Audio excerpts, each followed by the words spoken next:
Bienvenue à tous chez Thérapsie Capsule. Merci beaucoup pour votre attention. Aujourd'hui, une capsule sur la gestion des émotions. Alors, merci beaucoup de vous abonner si ça n'est pas déjà fait, de liker cette vidéo, de la partager si elle vous est utile.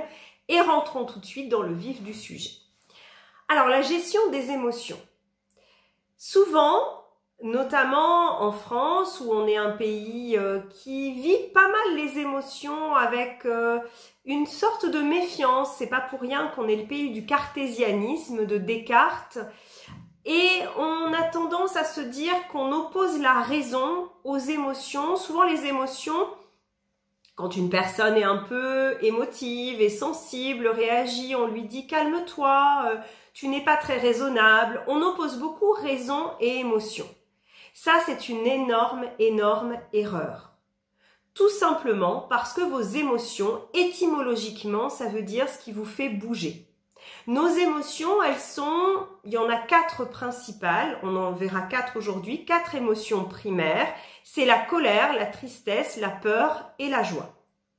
Le reste, ce sont des émotions secondaires, c'est-à-dire des émotions sur les émotions. Des émotions souvent qui se rajoutent, qui jugent un peu nos états émotionnels.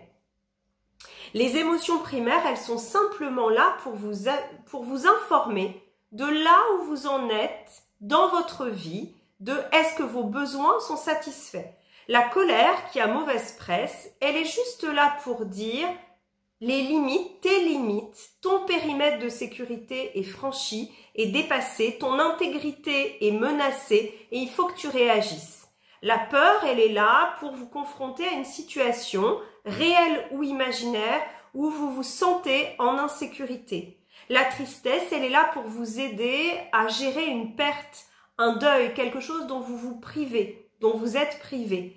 Et bien sûr, la joie est là pour vous permettre de savoir que vos besoins sont satisfaits, que vos besoins principaux sont en équilibre et du coup, vous vous sentez bien.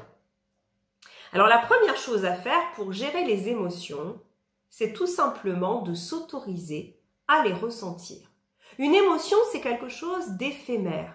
C'est pas quelque chose qui va durer dans le temps. On peut pas être triste. Alors, on peut, si on vit un deuil, par exemple, la tristesse peut durer dans le temps, mais normalement, les émotions nous traversent. Et si on les écoute bien, les émotions, c'est un petit peu comme un facteur qui frappe à la porte pour vous remettre un courrier important sur ce que vous êtes en train de vivre et qui vous informe sur est-ce que ça vous convient ou pas.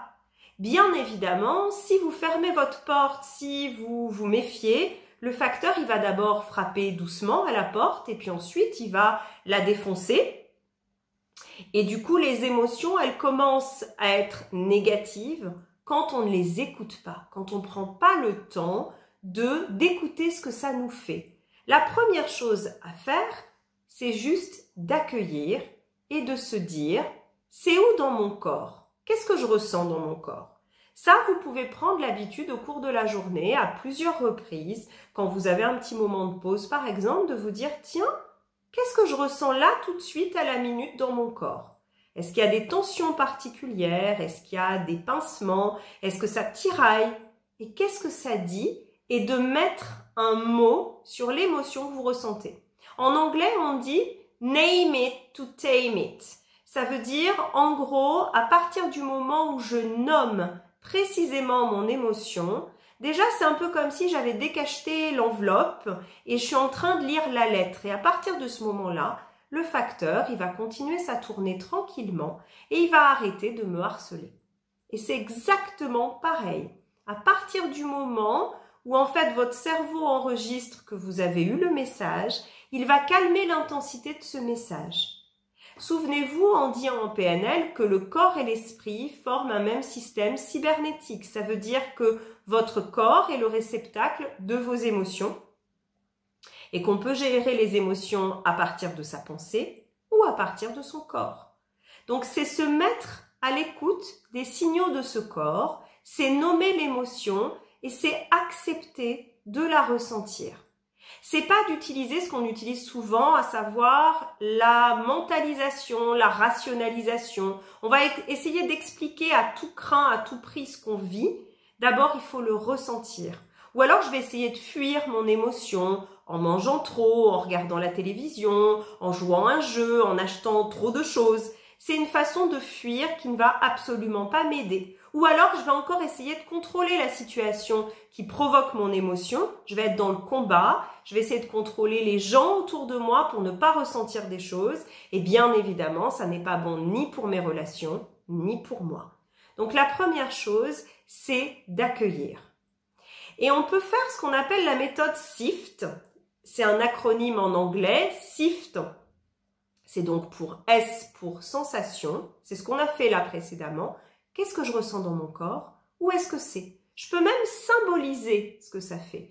C'est par exemple un poids en plomb dans ma poitrine. Est-ce que c'est un poids chaud ou froid? Est-ce que c'est lourd ou léger? Je peux le matérialiser, ce que je ressens. Ça va être important. I pour image dans SIFT. Quelle image me traverse l'esprit? Est-ce que ce poids dans ma poitrine est rattaché à une image particulière? Ça peut être une scène que je viens de vivre. Ça peut être rattaché à quelque chose de beaucoup plus ancien du passé. Et ça peut être intéressant de raccrocher mon poids sur la poitrine à une image dans mon esprit du passé. Ça me renseigne. F comme feelings. Qu'est-ce que je ressens? Ça, on l'a vu. Et T comme thoughts. Qu'est-ce que je pense? Et là, ça va être intéressant avec la méthode SIFT parce que je vais pouvoir faire de la restructuration cognitive. Je vais pouvoir me dire, ok, je ressens ça, mais qu'est-ce que j'en pense? Qu'est-ce que je me dis autour de ça? Ça peut être, je vis une situation X, Y, Z qui provoque une émotion, par exemple, de colère chez moi ou de tristesse ou de peur ou autre. Qu'est-ce que je me dis? Et là, je vais pouvoir faire cette restructuration cognitive, c'est-à-dire me dire, est-ce que les pensées qui me traversent l'esprit sont des pensées qui sont plutôt nuancées, qui relativisent les choses, qui me permettent de vivre les choses sans excès, ou est-ce que je fais par exemple du catastrophisme? Ou est-ce que j'ai une pensée tout ou rien, où je vois tout en noir ou tout en blanc, où je me dis toujours et jamais, je suis une nulle parce que j'ai pas bien géré, par exemple, je sais pas, je me suis énervée ce matin avec mes enfants, je vais me mettre une étiquette, je suis une mère nulle. Bien évidemment, là, mes émotions vont suppurer, elles vont être très très violentes, alors que peut-être la pensée la plus nuancée, c'est de se dire, voilà, factuellement, qu'est-ce qui s'est passé? Je ressens par exemple une émotion de tristesse autour de ce qui s'est passé ce matin, si j'ai disputé mes enfants. Qu'est-ce qui s'est passé pour moi? Ce matin, j'ai perdu un peu mon calme, par exemple, parce que j'étais en retard et que peut-être mon fils de 5 ans refusait de s'habiller. Est-ce que ça fait pour autant de moi une mère nulle? Non, ça fait de moi une maman peut-être un peu débordée, une maman qui est soucieuse du bien-être de ses enfants, qui veut pas qu'ils arrivent en retard à l'école, par exemple. Et donc, j'ai réagi par rapport à ça. Déjà, vous allez voir qu'en nommant l'émotion, par exemple, c'est « je suis triste », à combien de pourcents je suis triste? Tiens, je ressens de la tristesse par rapport à la scène fictive du matin à 60%. Ok. Ça me fait quoi dans mon corps? Ben, ça me fait un poids sur la poitrine qui ressemble à un gros plomb qui m'oppresse. Qu'est-ce que je me disais? Je me disais, je suis une mère nulle, je rate l'éducation de mes enfants, donc ça c'est une pensée tout ou rien. Je m'étiquette en plus, je me mets une étiquette sur le front définitive, mère nulle, au lieu de me dire que c'est une situation transitoire qui peut-être m'arrive pas très souvent. Et le fait de me dire tout ça, de restructurer mes pensées, c'est-à-dire d'en faire quelque chose de beaucoup plus nuancé, de beaucoup plus apaisé, ben je vais réinterroger mon émotion. Elle est à combien là? Ben par exemple, ma tristesse, elle est peut-être passée à 10%, et peut-être que le poids énorme que je ressentais sur la poitrine, le poids de plomb de 5 kilos, ben il fait plus que 20 grammes. Et donc je vais pouvoir, en me tapotant par exemple, en croisant mes mains, là, sur mes épaules et en tapotant un côté, donc pas les deux en même temps, je vais pouvoir imaginer, je vais pouvoir déposer ce poids en plomb à côté de moi, le regarder avec les yeux ouverts et le voir diminuer en me tapotant, en fait en faisant ce qu'on appelle une stimulation bilatérale. Ça, c'est emprunté à l'EMDR, qui a été inventé, élaboré par Francine Shapiro il y a quelques années. Le fait de faire de la stimulation bilatérale, ça calme mon système nerveux sympathique, c'est-à-dire la partie de moi qui réagit par le stress. Et donc en faisant ça, vous allez voir, alors je peux aller un peu plus vite, à condition que ce soit 1, c'est pas les deux en même temps. Je continue à regarder le plomb qui était dans ma poitrine que j'ai mis à côté de moi et je vais le voir évoluer. Je vais le voir peut-être changer de couleur, peut-être changer de température, peut-être changer de forme et je peux continuer à me tapoter jusqu'à ce que cette sensation s'apaise ou disparaisse. Et là, on peut dire une chose, c'est que j'ai fait une bonne gestion émotionnelle. Parce que du coup, quand je finis avec cette situation, je vais me parler, je vais améliorer mon dialogue intérieur en me disant, finalement, je suis une maman humaine. Je suis une maman qui peut-être peut perdre son calme, mais je suis une maman attentive à ses enfants et je vais repenser à des scènes positives qui me montrent que je suis plutôt une bonne maman, que je suis quelqu'un de plutôt bien. Je vais peut-être me programmer pour la prochaine fois où je sens la moutarde me monter au nez le matin, réagir autrement. Et je suis en état de le faire parce que je me suis accueillie dans mes émotions.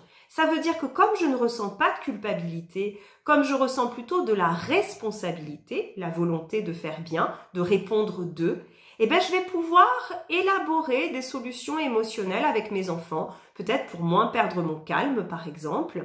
Et du coup, ça renforce le lien, ça donne de la souplesse dans le lien. Ça veut dire que si moi, je m'autorise à être humaine, je les autorise eux aussi à être humains. Et donc à traîner peut-être pour mettre les bottes le matin. Je vais peut-être me mettre à leur place et mieux les comprendre. Alors que si j'étais restée avec mon émotion de tristesse, ça risque d'abîmer l'image que j'ai de moi-même, d'abîmer la relation, d'apprendre à mes enfants qu'on peut passer des cris à la grande tristesse, alors que c'est pas forcément adapté, puisque c'était juste une petite scène du matin qui arrive à tout le monde. Voilà cette première vidéo, il y en aura de nombreuses sur la gestion émotionnelle, parce que vous allez voir que c'est une composante extrêmement importante de la vie, puisque l'intelligence émotionnelle, c'est un facteur prédictif bien plus important du succès dans la vie que le quotient intellectuel.